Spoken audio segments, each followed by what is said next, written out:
live now on Twitch, YouTube, and Twitter because we are now that technologically advanced. I stumbled over that one. We can't say it. Yeah, we are. Yeah, we are glad to be here to talk to you about the victory over Torquay. Talk about anything else that you've got coming up. If you want to add anything, please do feel free to on the chat thing. I don't know why I did that because there's a box and that's just a Tom. And we'll answer anything you've got. We'll also go through your questions on Twitter and then go through everything else.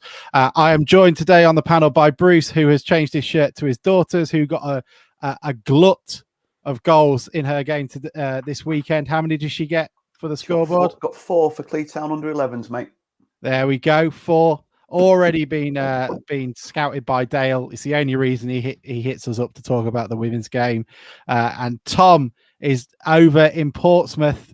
Hello. We don't say Shemai. I don't think we just say, I don't know what they say in Portsmouth. But how is it down there in the in the midst of Hampshire, the depths of Hampshire? Warm. Yeah, you and me both, my friend. You and me both. But everything's moved in all right. Everything's all good. Yeah, fine, thanks. Perfect, good. And well, you can't start anywhere else but at Playmore. And Tom was the only one who went out of the three of us. So this could be a short discussion. 3-1 winners. How was it? Your first away game of the season. Take us through it. Yeah, it was good. A really enjoyable day out. We'll start from the beginning, I suppose. The floodlight pylons, 4. They had really nice. I forgot this is what your match reviews are like. As I tweeted yesterday, very poor floodlight lamp to girth ratio. If you're looking for sort of a scale, Grimsby are probably, or Grimsby's old lights probably at the top of that. Boston United maybe level 2, Torquay United sort of a level 1. Only 1 row. Which Boston are we talking about here? Are we talking about the new stadium? York Street, obviously. Yeah. Okay, yeah. Not the new ones. They haven't got any proper pylon girth, has they? I mean, they don't even stand up. Let's be honest. Yeah. The program was quite nice. A little bit short, only 38 pages, of which nearly a third were adverts, which is obviously a little bit par for the course. I did enjoy in the club honours the listing of Torquay being Plymouth and District League winners in 1911-12, Torquay and District League winners 1908-09. You'd hope so. And also multiple winners of the Devon Bowl, whatever that is, which isn't the equivalent of the Lincolnshire Senior Cup because they've won the Devon Senior Cup twice. So if anyone can tell us what the Devon Bowl is, do you think it's like intrigued to know? But I think it's one of those listings in our own program, you know. Do you think it's like a Celtic thing, like it's like Glastonbury Tour, like it's the Torquay Bowl or whatever you call it, the Devon Bowl? We've got the Devil's Punch Bowl up here, so maybe it's the same sort of thing. Maybe it's actually just a National Trust site. No, well, they've won it 15 times, so they're obviously very successful in that competition. So well done to them. How did you watch the football? How did we get on? Watch the football, yeah.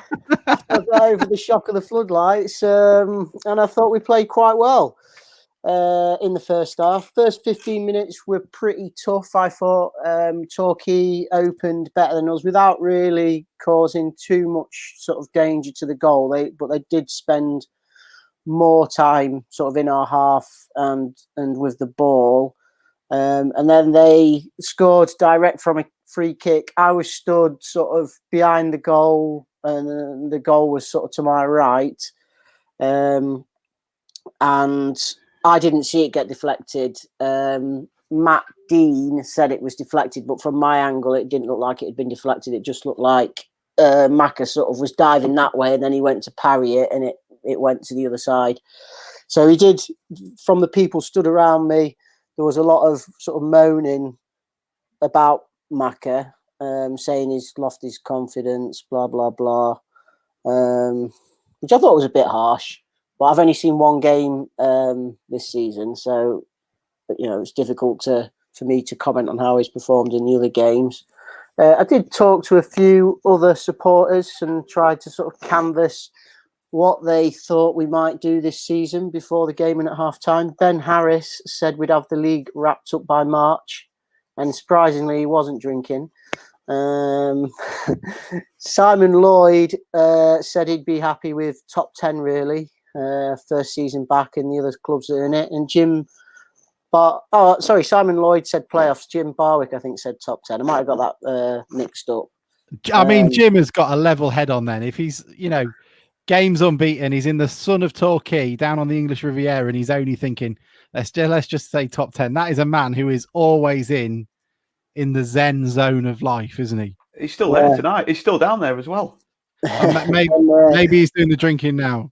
His mate, about halfway through the second half. So after the first 15 minutes, we really got a foot in the game and started to play some really good football, at which point Jim Barwick's friend said, this is the best we've played all season after 3.5 games, which did tickle me quite a bit. And we did boss it till half-time, obviously getting the 2 goals. Afeti's goal was a lovely run and strike into the far corner, if you haven't seen it. And then Giles Coke with a rare goal at the far post. And then their defender made an absolutely brilliant goal line clearance to stop it going 3-1 before half-time. I think we probably would have gone on to get a hatful had that gone in.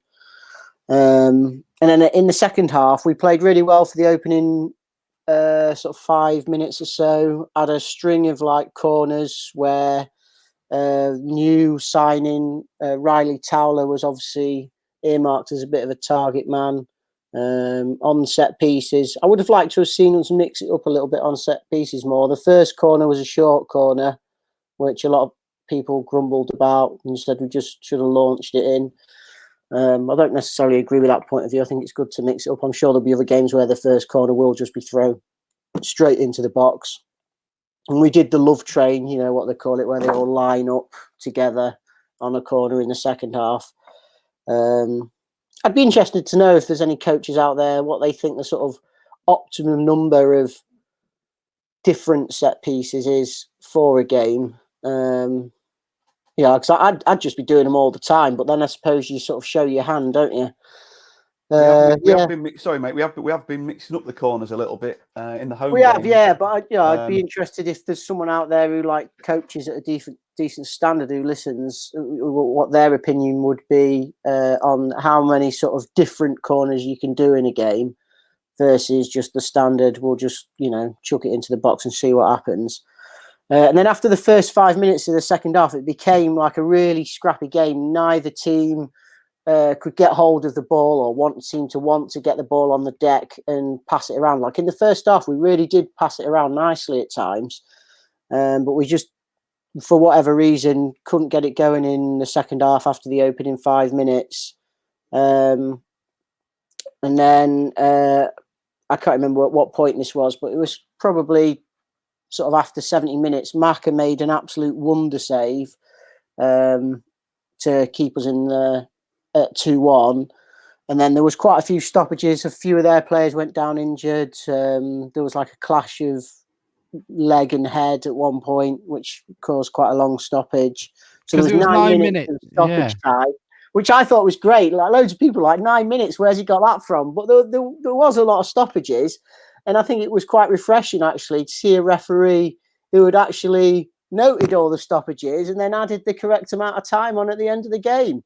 I want to see more of that. More 9 minutes, 7 minutes. I thought that was great. It was like added drama to an already sort of quite dramatic end to the game because they did. Nobody, you only have a couple of hour journey home. The rest of them have got about 7 hours. I didn't get back till 12:20. That says more about the Southwest public transportation system than anything, I think. Yeah, my train was cancelled, and then my replacement bus was cancelled because it broke down. So I ended up getting put in a taxi from Salisbury back to Portsmouth. Which was why I got home so late. Salisbury to Portsmouth. Oh, let me have a guess. I'm going to have a think. 68 quid. I didn't have to pay for it. The train company paid for it, but no, it was over 100 quid. Was it? Oh my God. Oh, I think it was like 140 quid or something. I was well off. Oh my God. I'm never getting a taxi to. We've all the Donny replacement train, I think, from three pubs. I mean, that feels like how much the taxi used to be back to Kilby on a night out after spending it out in Meggy's. Yeah. So yeah, 9 minutes of stoppage time, and then they had sort of nearly scored just before, not nearly scored, but had a good chance.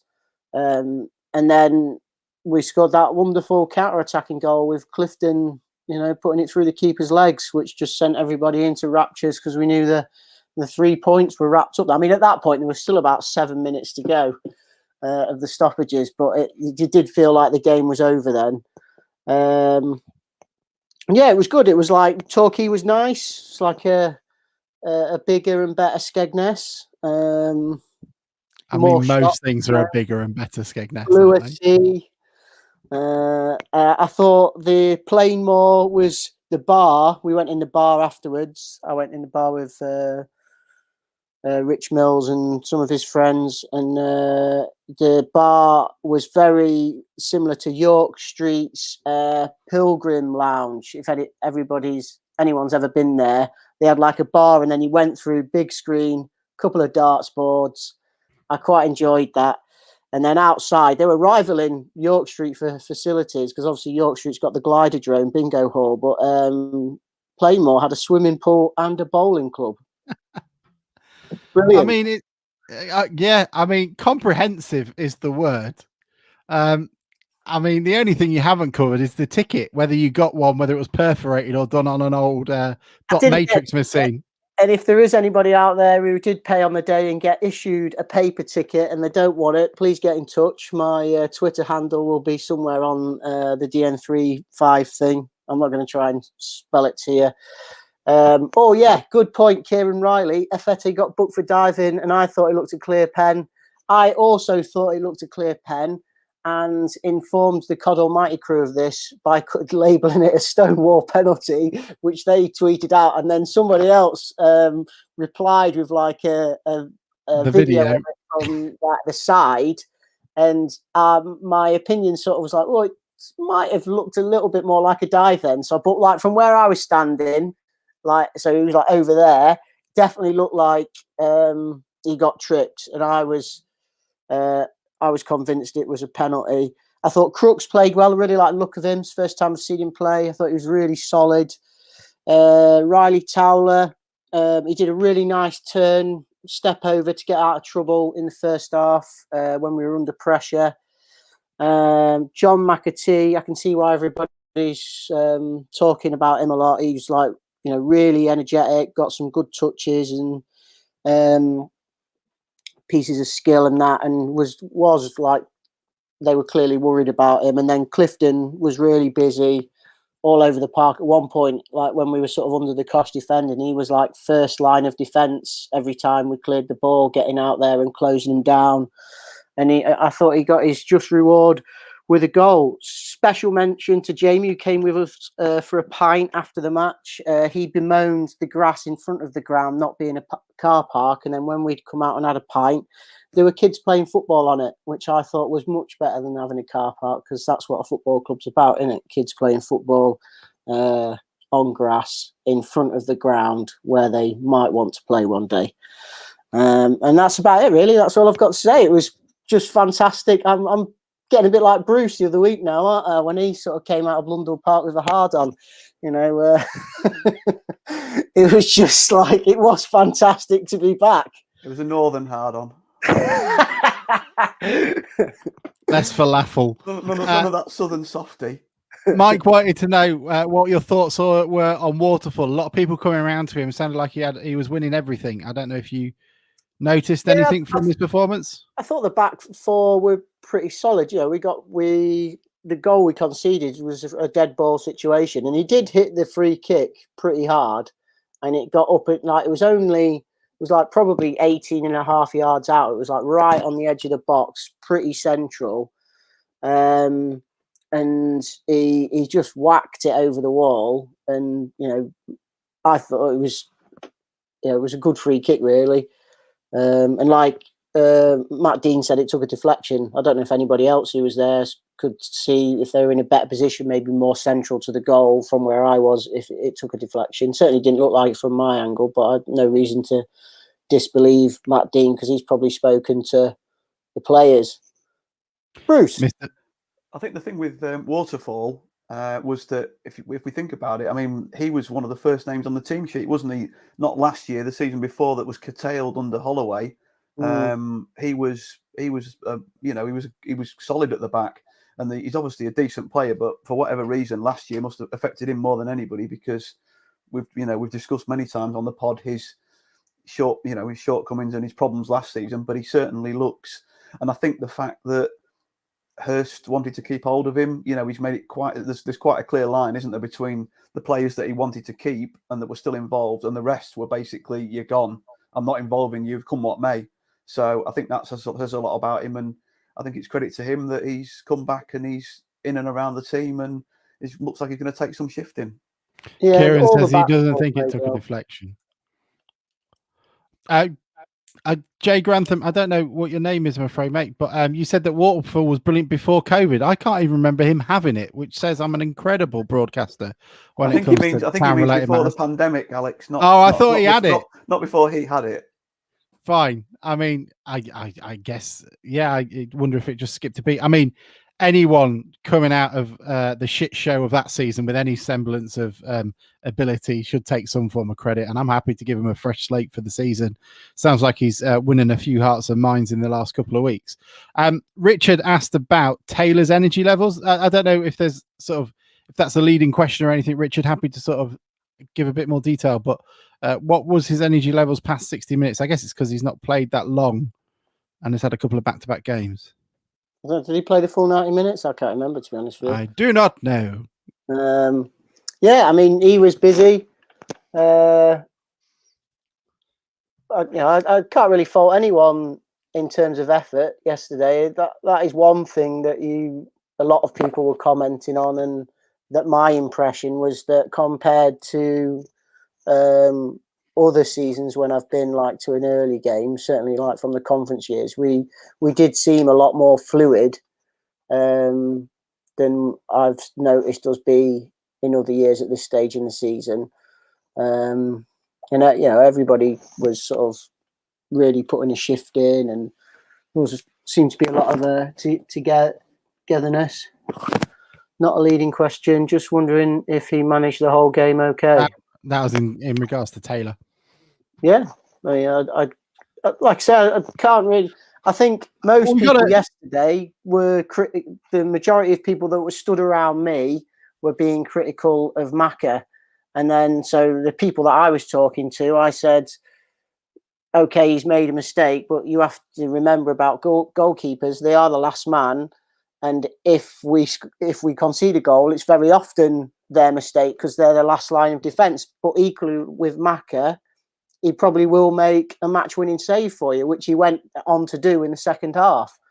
That was crucial from what I could hear from the radio. It was absolutely crucial, yeah. That would have made it 2-2, and they were in the ascendancy arguably then as well. They were really sort of turning the screw a bit in terms of pressure, and it could have changed the game had it gone to 2-2. But we rode the storm, and thanks to Macca's save, ended up making it a stronger win.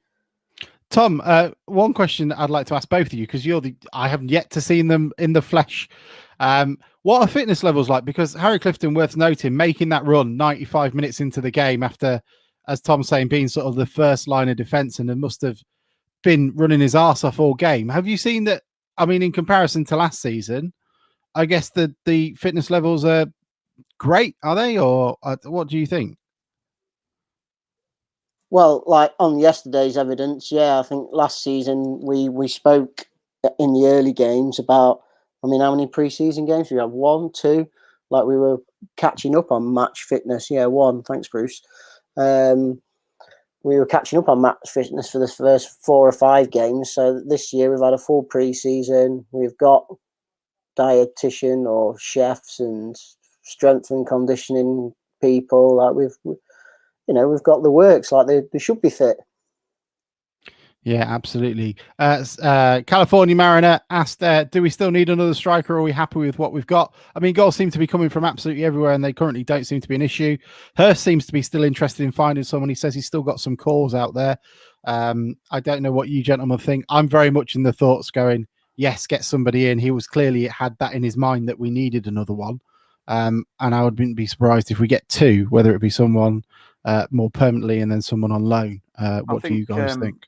I think with the injuries to Lenny and to Joel Grant, who's almost a forgotten man, we do need somebody. We're a bit thin on the ground at the minute. McAtee and Taylor's getting fit. We saw with the sub that came on, Essel's an exciting prospect, but can we rely upon him? It remains to be seen. So I think it's right that we're still looking, but I do think it's also quite nice that all those that were grumbling and griping and moaning a few weeks ago, we've scored 7 goals in the last 2 games. So yeah, it's not all doom and gloom. In fact, it's really, the start we've made is really solid and better than I thought we would do. So unlike Jim, I'm going to change my opinion from I want the playoffs, top 5 now. Well, BT Sport in their highlights package said it was our best start for 30 years, more than 30 years. I'm not going to look through, but I could well imagine it. I know we started pretty well in 2016, 2015, 2016. That was that was the best recent one, Alex. You're right. I think I did this, Tom. I geekily went through a few last year or the year before. I had a look through, and we've had some horrendous starts to seasons. Even the season we topped the championship in 2001. After half a dozen games, we'd played more games than other teams. So it doesn't surprise me that 1-3 drawn 1 from 4 is our best start in years. Yeah, doesn't surprise me at all.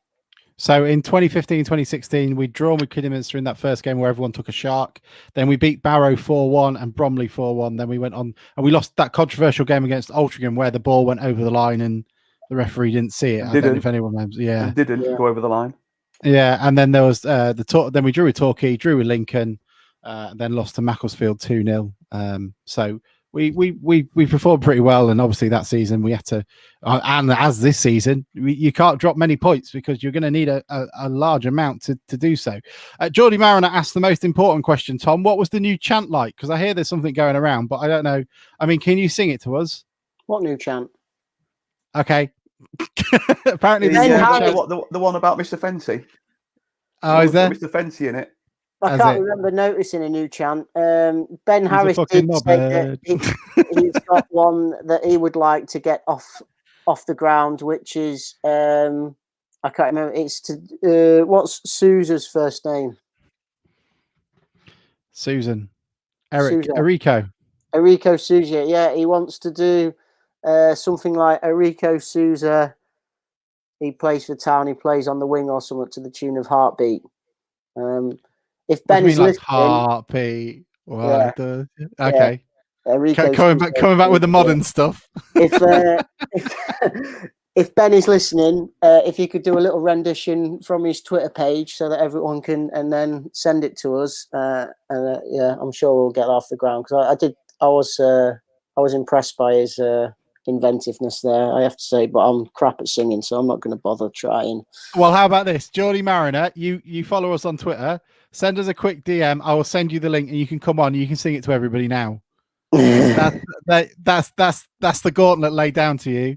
You can come on because I haven't heard this chant. I've just seen that the last line doesn't scan. So anybody that was there yesterday that wants to tell us. So yeah, drop us a quick line and we'll do it. The question, obviously, my heart was broken this midweek. I think we've done the game now, haven't we? I'm sorry. Yeah, good. We'll talk about Wrexham in a second as well. Actually, should we be really posh and we'll do the little sting thing? Hang on. I'll see if I can find it. There we go. 2 seconds. We'll be back for part 2.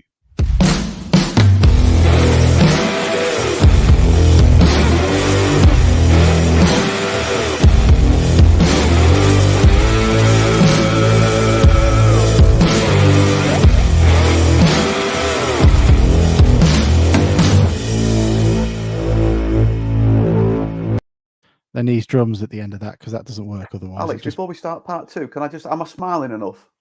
Do I look happy? No, not really. No, Graham Ackers reckons I look too miserable on the pod. I don't know whether that's He's Well, got to that's just really me, or- understand how much we're struggling for content this season. Last year, everything was falling to pieces. That's the reason that soaps don't, do stories about everyone happy and in love, is because it gets the viewers in and it gets figures up. We can't. There's nothing. It's like, yeah, the food's great, football's great, we're winning loads. What? All right, see you next week. Bye. I'll tell you what, Alex. What makes me happy, right? This is my latest. This is not obviously doesn't work with those that are just listening to the pod. Some of the CDs that I've picked up from the Please club take your hand recently. up from. Please put your hand above the some of desk. the CDs I've picked up from the club talk about excitement. You want excitement? I've got Corners 2008-9 with Mike Newell. That's a lot of balls not What a making it past the season! first What a post. season that was. Corners 2008-9. If anybody wants, That's actually a bar.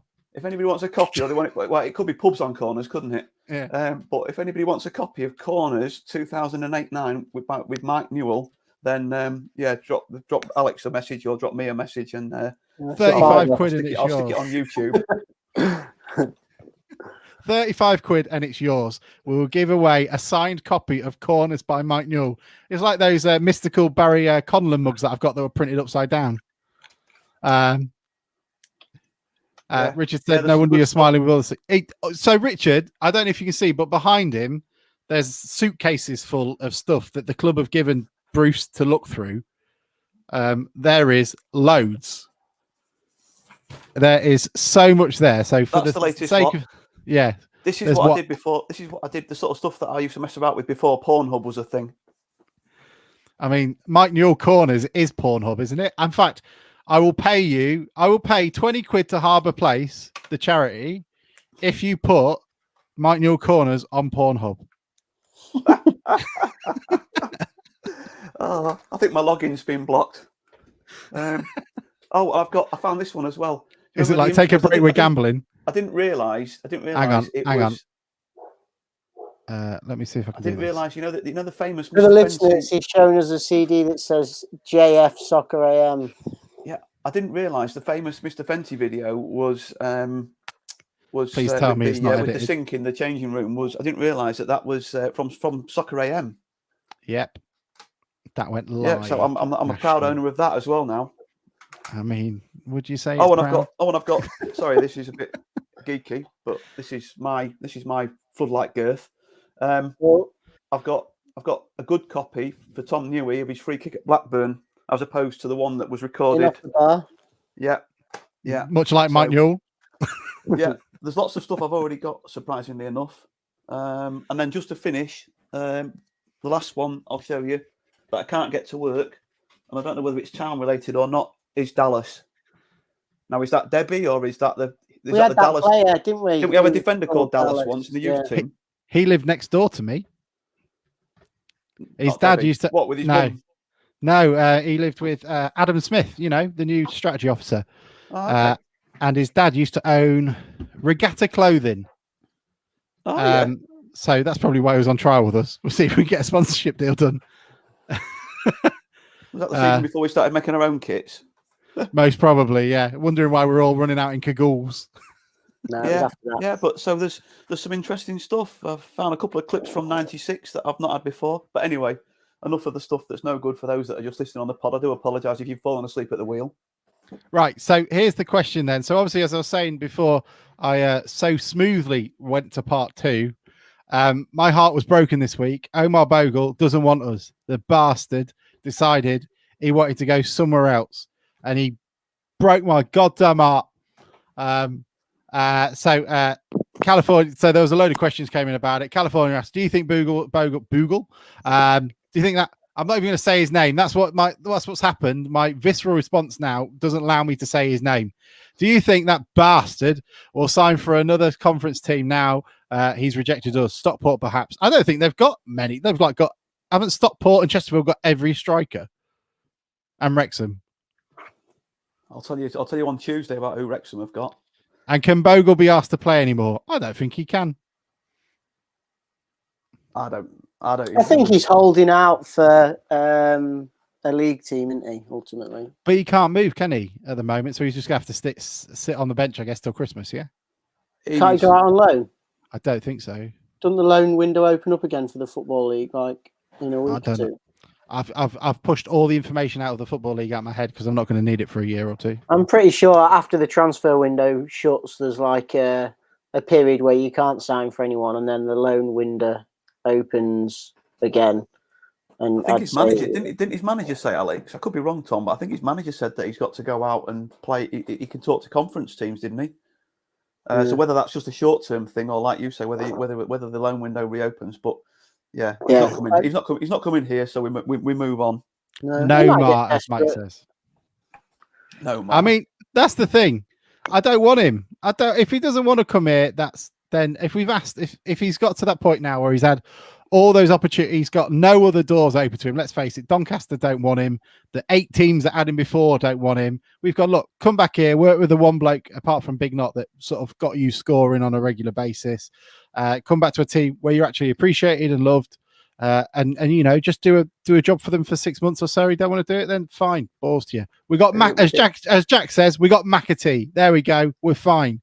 The lovely shithouser that is John McAtee, who is absolutely loving the demise of Scunthorpe, but not loving it as much as John Paul Pittman. I assume Tom might not have seen this yet, but Matt Dean came out and said, what did he said? And it's full-time Scunny have lost 4-0 to Exeter, and all you could hear in the background is John Paul Pittman saying, "Love it, love it, love it." Love it. That should be our finishing. Like we used to have Tom saying bye. That should be our love it. That should be our closing credit.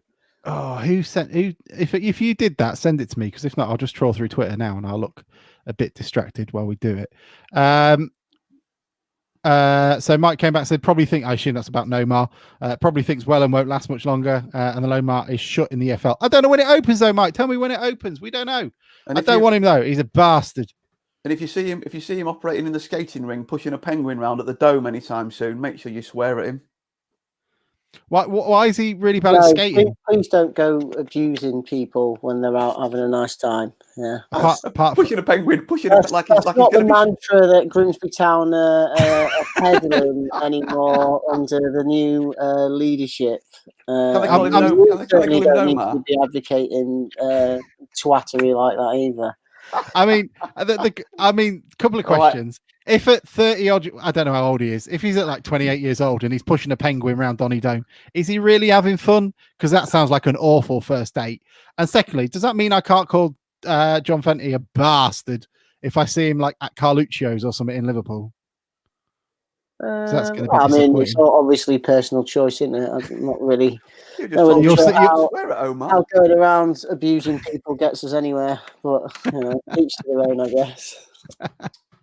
Feel free to abuse Tom anytime you see him in public. And if you see Omar at the Dome, don't abuse him, please. Just be nice to him and say hello. But can you at least go as he's walking around going, "Oh," just waiting to see if he's going to fall on his ass? Especially down that downhill section. I always go down there wobbly when I've been in the past.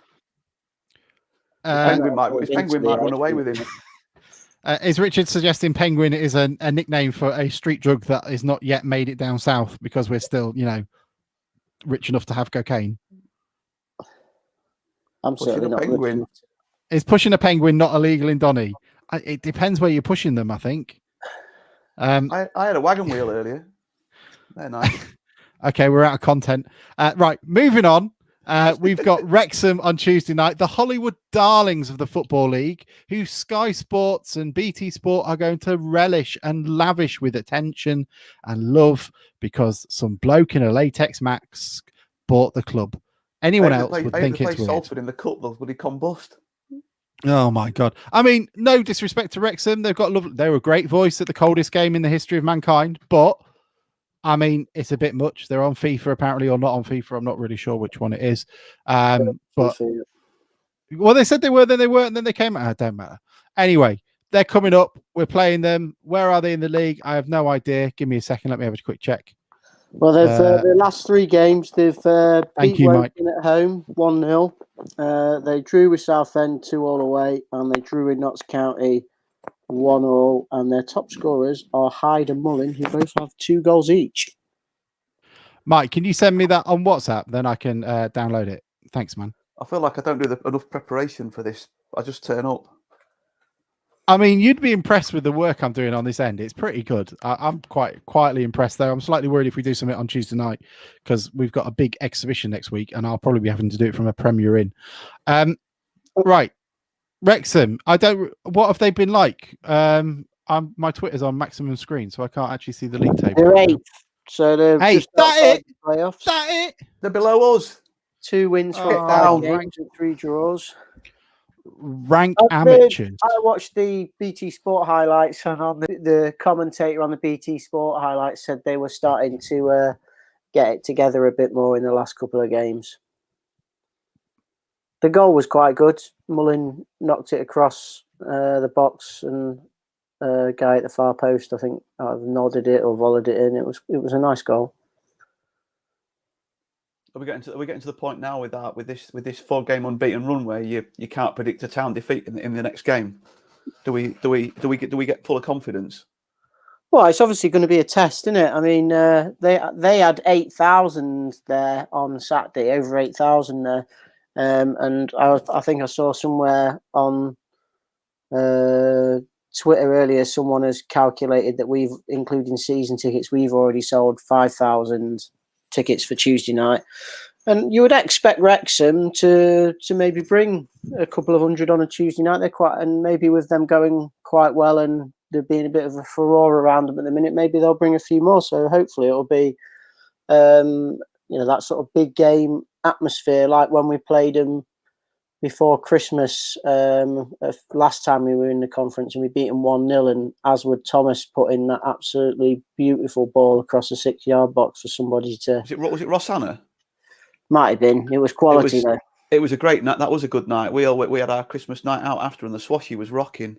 It was we were top at Christmas, weren't we, that year? Yeah, we were, yeah. That did not... Well, it went all right. It was okay. I mean, how are we finding the league and the quality? I think it's been an underrated progression. Stockport, one of the season favourites so far. We've obviously played well against them. Could have taken a point. Could have taken a win. Sorry, Torquay, last season's playoff finalists. That's good. The other team that's off, Weymouth, are the sort of team that the Braintree sort of stick 11 men behind the ball and see what happens. No, they played all right, and I think I've been surprised. I don't know what they did yesterday, but. They've won a couple of games, haven't they, since they played us? They certainly won the game after they played us. They've been better than I thought. I thought they would be the whipping boys, but I think, unfortunately, Kings Lynn will be down there.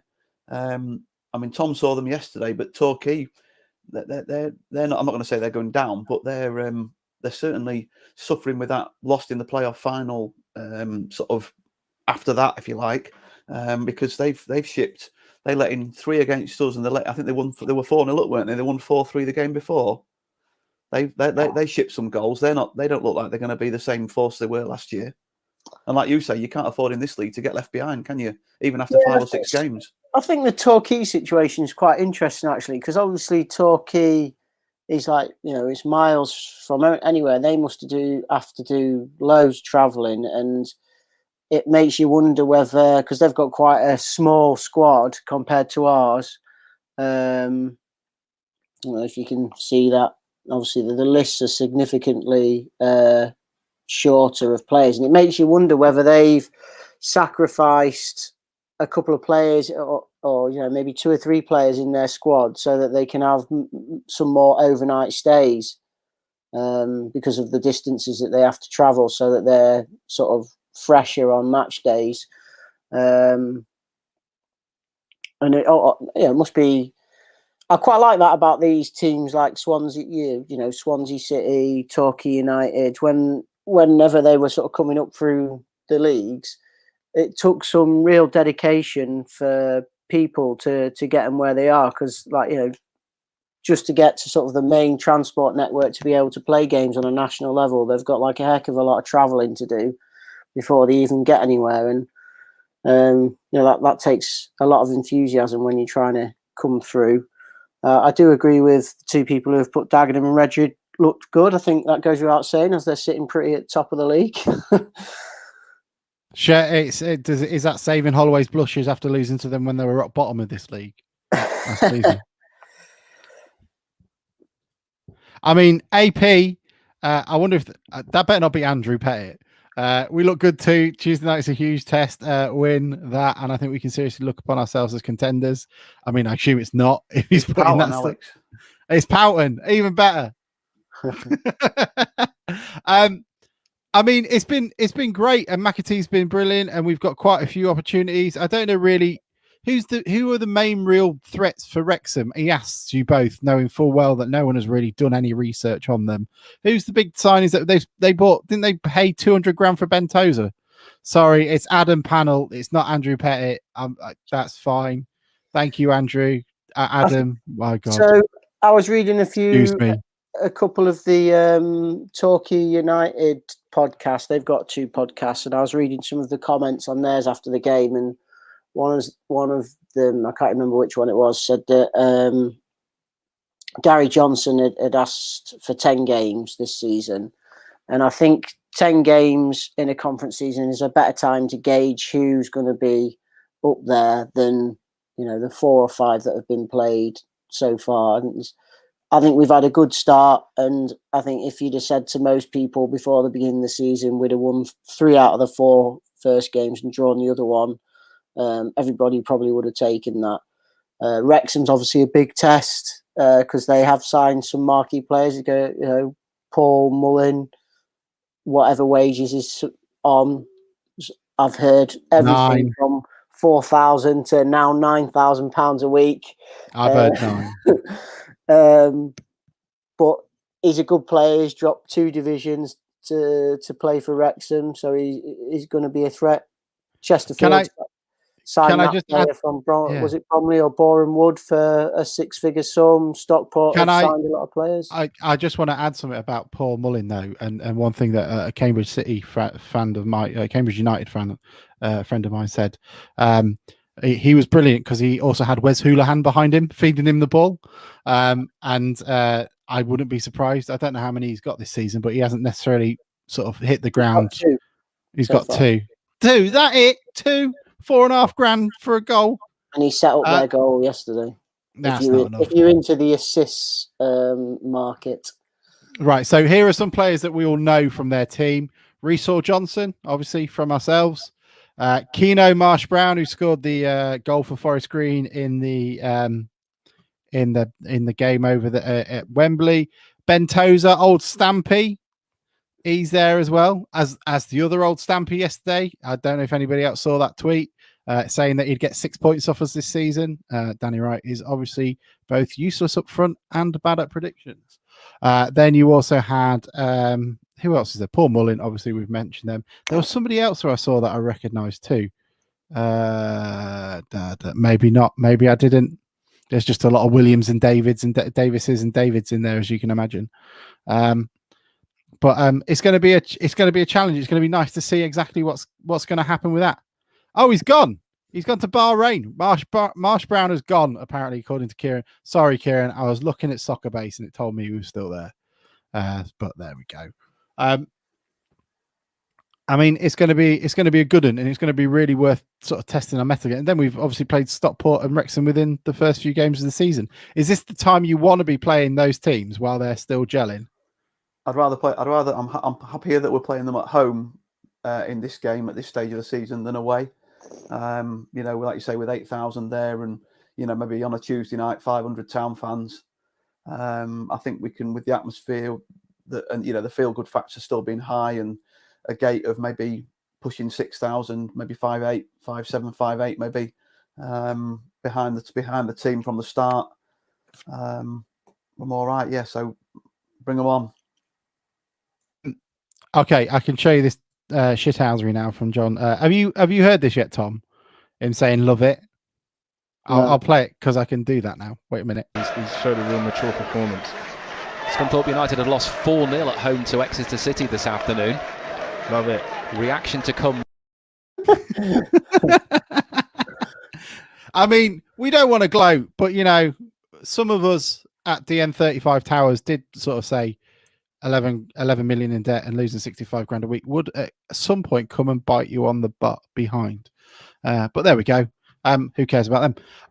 Well, we've had a couple of movements in and out of the team. We've already talked a bit about Towler. Tom, not only Matt Dean said he looked stunning. He was a male model, apparently, according to Matt Dean. How did he look like on the pitch as a footballer, rather than judging him as a piece of meat like Matt Dean did? Do we need Towler girth? Actually, come to think of it, Matt Dean was quite complimentary about the podcast. I shouldn't be so mean. He'll feel like this is a fans forum or something. Tom, how was Towler? Was he beautiful, both appearance-wise and aesthetically as a footballer? Well, he's got long hair. Yeah, as a footballer, he did, like I said earlier, he did a really nice step over when he was under pressure to get out of trouble, basically, and keep the ball for us. He looked comfortable on the ball, as you'd expect from someone who's come from a championship club. And a lot of the corners were aimed at him as well. He was strong in the air. So be interesting to see how he develops. He did have a little post-match interview with Matt Dean, and he commented, because in the second half it was quite long bally. He commented on how, like, it was, not played on the floor as much, which hopefully he won't go away with that impression from us. But yeah, I thought it was a good debut for him. We've got some real competition for places back there now, haven't we? Especially when everybody's fit. But at the moment, picking. I mean, you would think that he would miss out, wouldn't you? At the moment, or would, if it's hard to drop somebody when we've won 3-1, isn't it? On if Pearson's available, which you would think he will be on Tuesday. I can't see him dropping anyone from the back. No, that's what I say. It's a real competition. It's a real area of strength, isn't it? Now at the moment, unless there's a bit of fatigue, because obviously it was a long trip.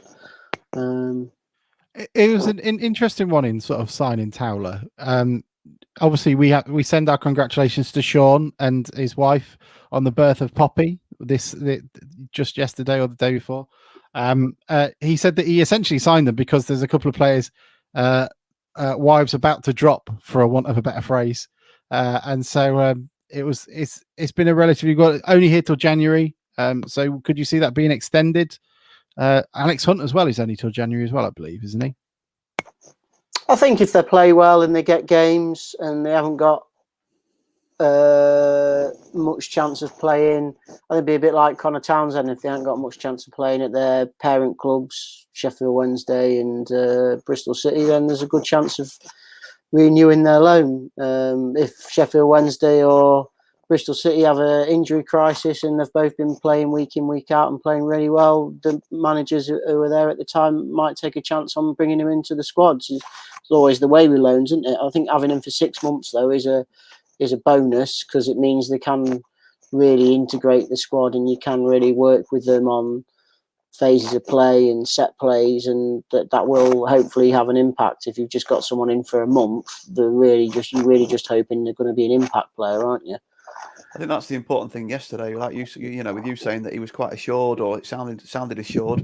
He'd only when did he sign, Alex? Thursday, something like that. Wednesday, Thursday, and he's going to be travelling down Friday with the training at Bristol City.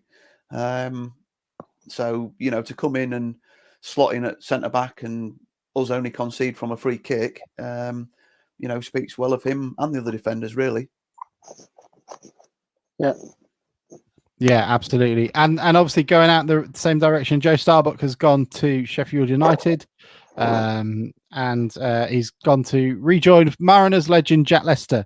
I quite like Joe. I got to see him quite a bit in the youth team, and he's a really decent player. I was surprised he was put out for a list to go out to tender, I assume, is probably the best way of putting it. It's a bit of a shame, but he's obviously gone there. They obviously see something in him.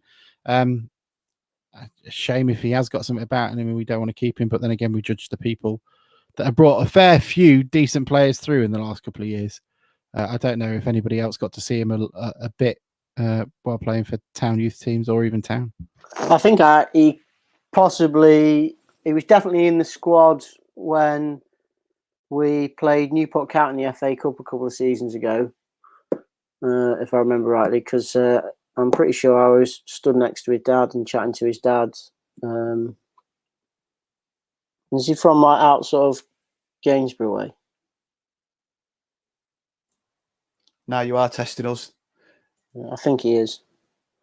I bet he's not got a wiki page yet, Which Alex. wouldn't Please surprise me hold. if he is from out that way, that he's signed for Sheffield United, because it's not really that far from Gainsborough to Sheffield. And I don't think is it us putting him out to tender. I think it's difficult for us to compete with Sheffield United for. No, we told him he wasn't required this season. I think he was. Yeah, this is what I wanted to talk about, because I think he is from England.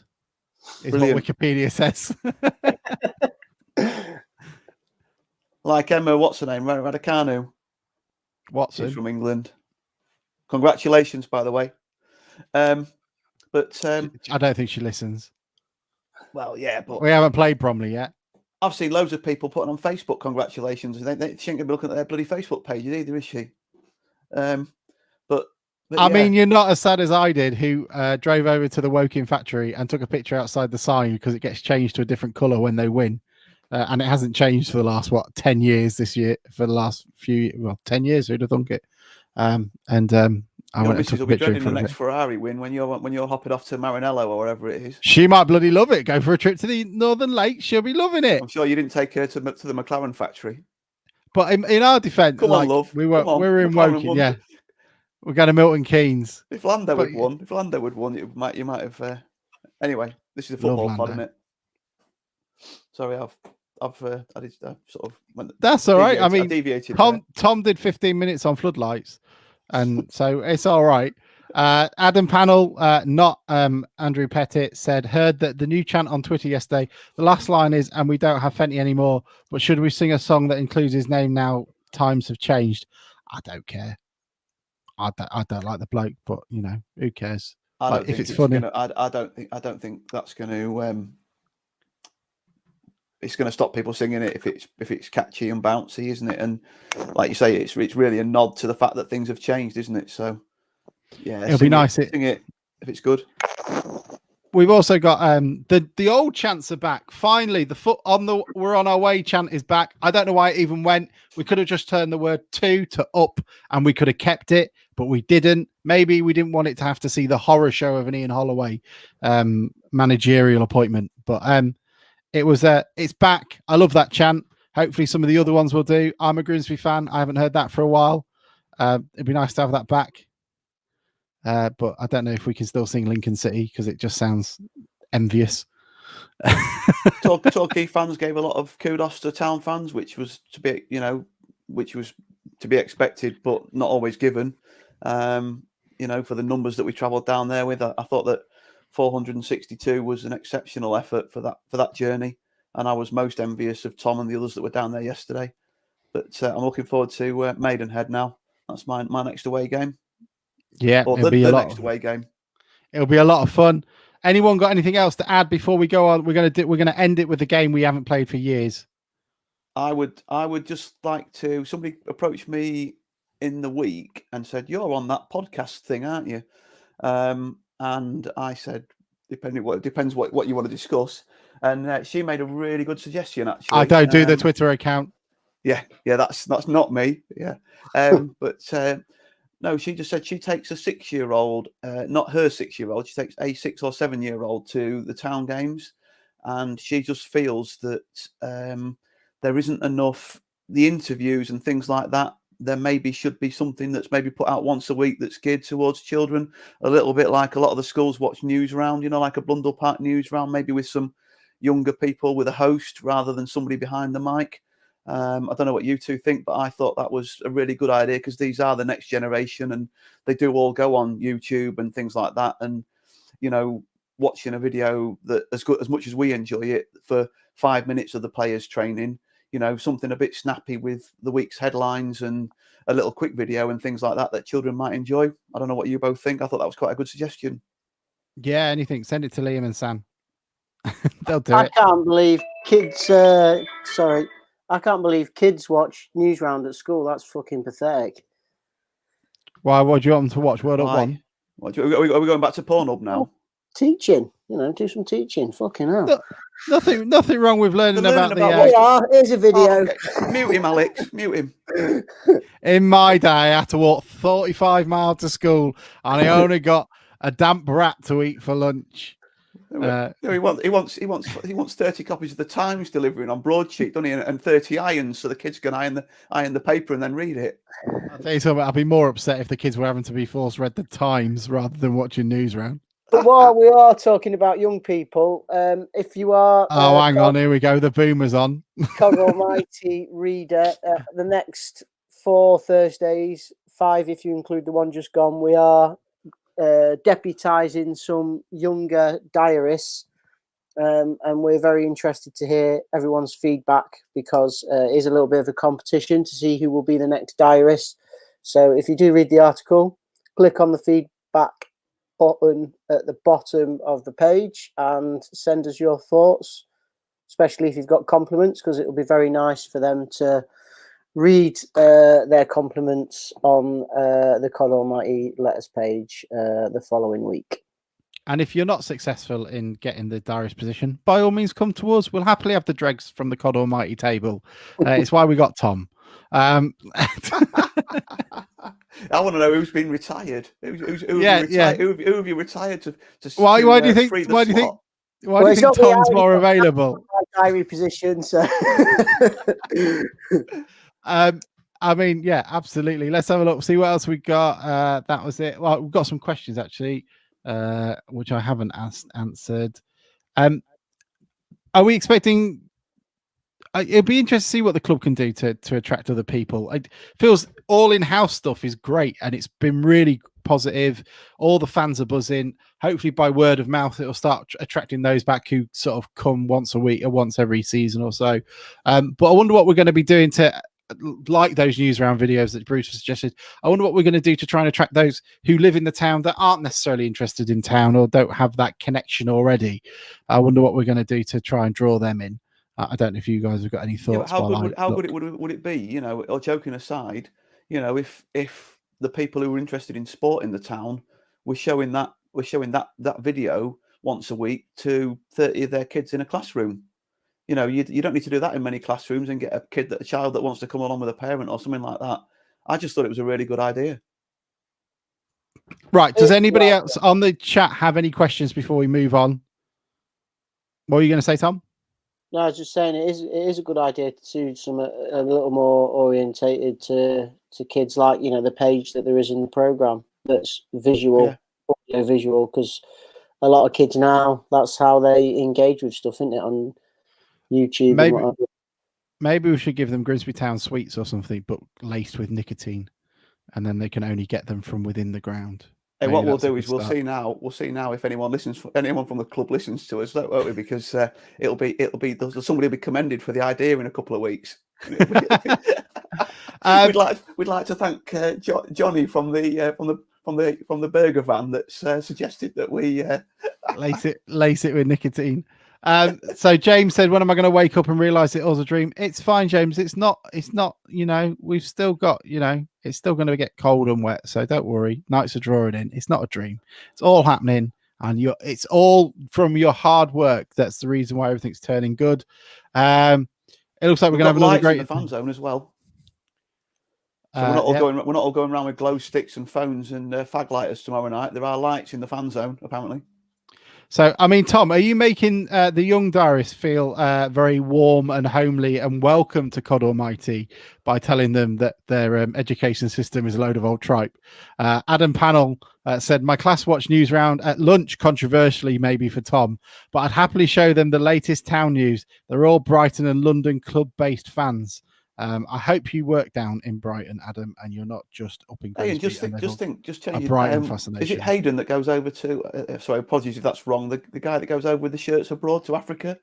Yeah, there's a lady as well who's been asking for them for the British Army as well. I'll see if I can dig that out and tweet it. There was a great photo, wasn't there, that the club I think retweeted last week, where he delivered a new batch of shirts into. I say I could be miles wide of the mark, but I think into Africa somewhere, and you know, they could watch our video if they've on the old interweb. Very true. Right, the first person to come in on the chat with a season, it has to be from 2001 up to 2021. Give me a date and a month. Give me a year and a month, and I'll pick out a team, and we'll see which one out of Bruce and Tom will get this. In the meantime, I'm just going to play something to break this section up. Yeah, I mean, he'd win anyway. I'll play this again, and then first person to come in, and we'll use that one. He's showed a real mature performance. Scunthorpe United had lost 4-0 at home to Exeter City this afternoon. Love it. Reaction to come. That was the reaction, wasn't it? Yeah, Adam said January 2005. So soccer base off, people. January 2000. Right, okay, let's go with it. Tom. So anyone who hasn't listened to this before, what I do is I pick a starting lineup, and Tom and Bruce have to guess as close to as many as they can. I'll let them auction it off first. So I'll ask Bruce how many he thinks he can name from this game. Tom can come back, and then the one with the most will go for it. If they don't get them all right, they don't win. This could be embarrassing, Tom. I don't know about you. Yeah. January 2005. I'm on. This is firstly, none of you are going to get it because I'm on the Wrexham team page at the moment, which is not going to help anybody. Wrexham Town 2005 is a good start. Hang on. Phil, find something to occupy yourselves while I do it. Has it been nice down there today, Tom? Yeah, beautiful. I didn't literally, but yeah, cool. Turned out nice again. Right, I'm going with League 2 game. It is Grimsby Town 1, Northampton 2 at home on Tuesday, the 11th of January, 2005. Tom, how many of that starting 11 do you think you can name? 4. Good start. Bruce, Tom has said 4. That's Russell Slade's first season, isn't it? 4-5. Yes. I'll go 5. I need some tense music in the background. Tom, do you want to go with more, or are you happy for Bruce to name the 5? Yeah, go for it, Bruce. Go on then, Surely Bruce. the way to do it would be for me to name 4 and then get him to name 5. No, Bruce has auctioned and outbid you, so he gets to go. Go on then, Bruce. Okay. But if he gets one wrong, you win the point. We'll do 3 of them. I think that's brutally harsh. John McDermott. I mean, that's a gimme. Yes. Justin Whittle. Well done, Tom. You got a point. Go on, give us the lineup. Was he not there? I went for Pino, Maka, Reddy, Sestanovic, and Jones. Yep. Sestanovic was sent off on the 83rd minute. So the team was Williams, Ramsden, Forbes, Rob Jones, John McDermott, Thomas Pino, Jason Crow, Ronnie Bull, Andy Parkinson, Michael Reddy, and Martin Gritton. Ronnie Bull. There we go. There we go. Right. Okay. Anybody want to send in a name for the last one? So if you want to send in a month and a year, I'll pick one from there. I'm going to pick the second one. I'm going to go with something a little bit more recent. I'm going to go 2013, 2014, and I'm going to go from my birthday, which is as close as I can, which is Grimsby Town 0, Halifax 1, 2014. Bruce, how many do you think you can name from that one? So what month of 2014, sorry? April 2014. Oh, God. I need a You don't need anything for that from me. I will go to 2004. I mean, that's impressive if you can get 4. Tom, what about you? Impressive, is it? I'm looking at the team. Oh, no. You've just helped him. That's not fair. No, it's a league game. Maybe it's just my knowledge. Tom, can you beat 4? No. Okay, fine. Go on then, Bruce. Name your 4. God. Has he shot his load too early here? James McEwen. Yes. Sean Pearson. Yes. Craig Disley. Yes. And 2004. Ross Hannah. No, he was a sub. Came on the 69th minute. Tom, 2-0. We'll go with the next one, though. No one came in. So if Bruce can play for pride here, I think this game should change, because I think, like Family Fortunes, Tom's right a little bit that the other person should have to come in and name one person to take the points. All right, then, Tom, can you name one? What year? 2013? 2014. So yeah, 2013 to 14.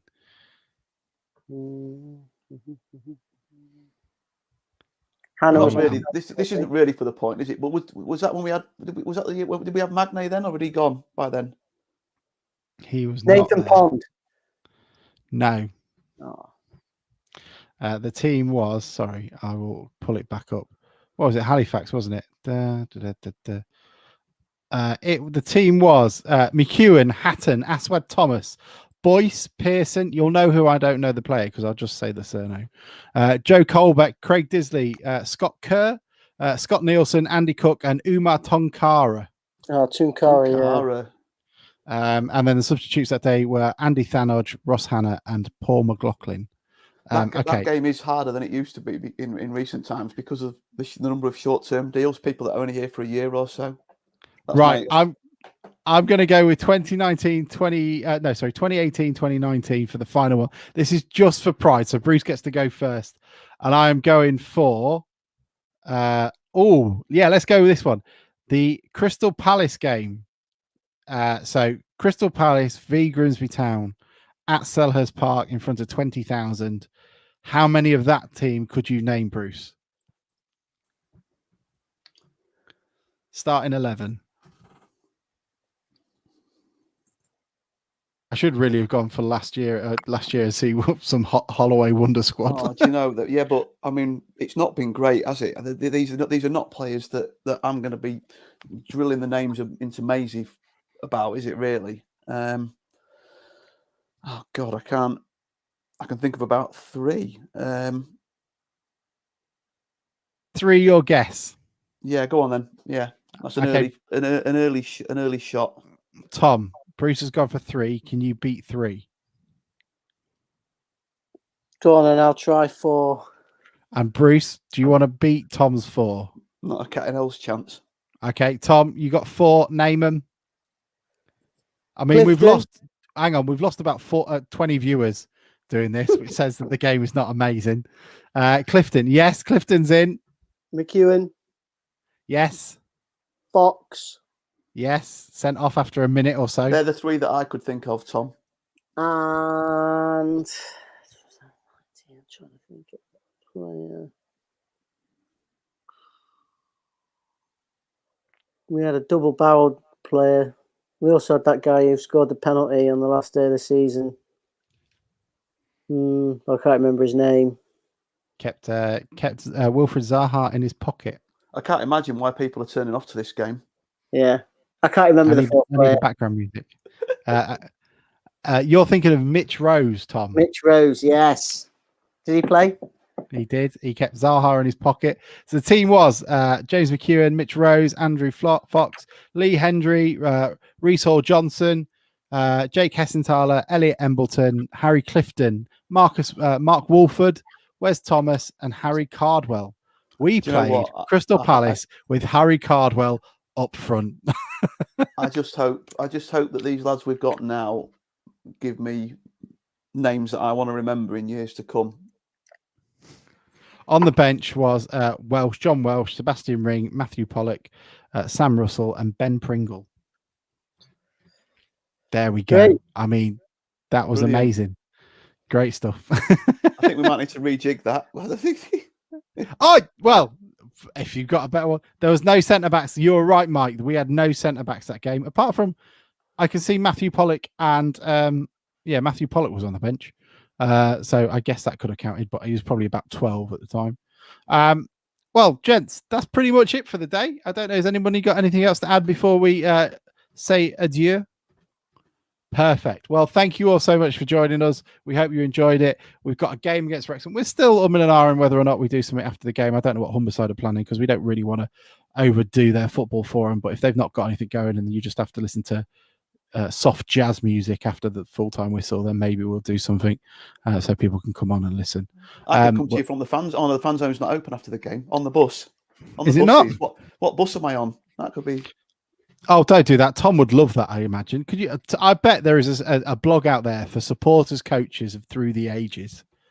It'll be and football. I assume football specials is also a real hotbed of nerdery when it comes to that thing. I've got a darts match anyway, so I won't be. Oh, that's a shame. You've soon found a team. Or have you been transferred down there for your darts skills? So what's happened there? Yeah, I mean, so for anyone who doesn't know, Tom is obsessed with darts, and it's pretty good. So you've already found a team. Were you sort of scouted? Were you? No, I signed for one team, and then another team came, and I signed for them instead. Is it like a darts version of Tinder? Oh, you Odin Wingied it. What's this? Darts Tinder. So you left the team. Why didn't you like their setup? I found out the first team I played for only play one leg of 501 per game, and then the other team play best of 3 501, and best of 3 is obviously better in it because one leg of 501 is enough for me. That's a night's worth of darts. Yeah. So first game on Tuesday. See how it goes. See what the standards like in Portsmouth. Geordie Mariner, I wasn't going to put up your question because you've disappointed me. I don't have you singing the chant yet. You've let me down. I'm not angry. I'm just disappointed. But he said that he was in my year at school, Ben Pringle, back in the day. I mean, did he get to hear you sing? Mike would like to know, was Jim White essentially outside the pub on transfer day for the darts team? Did you sort of roll up with your sort of window down at the car window? No, he was signing for the darts team, not trying to pick people up off the street, Alex. So now you do it. And Bruce, thank you so much as well. Hope Maisie continues to be top goal scorer for the team. I assume she is with 4. Yeah, she's not available in a couple of weeks. I'm taking her to an away game, not Maidenhead, but she cup tied or something. So I haven't clicked on the little. You get an app now to say whether you're available or not, so you don't even have to face the manager. But yeah, have a good week. Pretty good. You too. Yeah, brilliant. Well, thank you all so much for joining us. We shall see you all shortly. We will leave you with John Paul Pittman loving Scunthorpe's demise more than us. See you all later. Bye. Open wide for some sucker!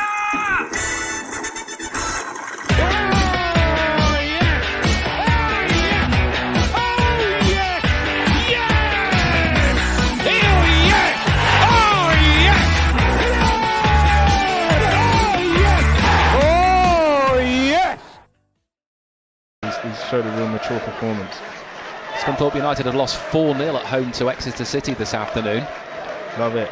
Reaction to come